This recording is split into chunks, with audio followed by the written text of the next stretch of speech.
Quick video on cleaning out my Maytag Maxima. We are experiencing the SD error, which stands for SUDs, so it wasn't draining properly. Typically, they recommend making sure you're using high efficiency soap, which we were, and I ran a cleaning cycle with bleach, and it just wasn't draining. So decided to take this apart. What you first kind of have to do is remove that back panel. There's a few screws off the back, and then you can unscrew this front panel, which isn't too bad.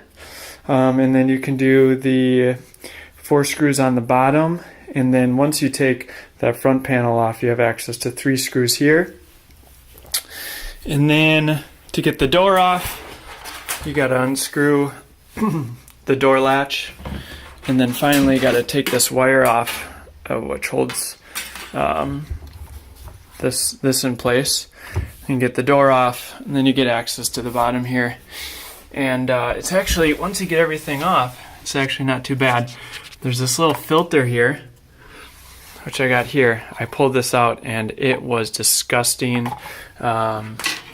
There was some clothes in there, some tiny pieces of clothing, which were totally clogging this thing, along with some dog hair.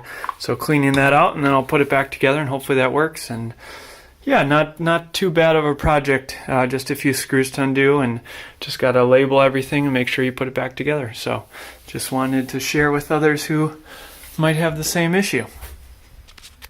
It's also worth noting, this is the door lock. Our washer was kind of in this perpetual, it would try to drain and then it would fill up, and the door kept being unlocked. I tried turning off the water so it drained and maybe unlock the door, but I wasn't able to get it.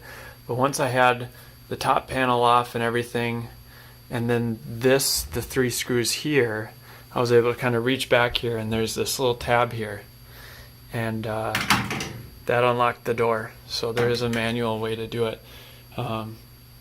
Yeah, that's pretty much it. I'm gonna put it back together.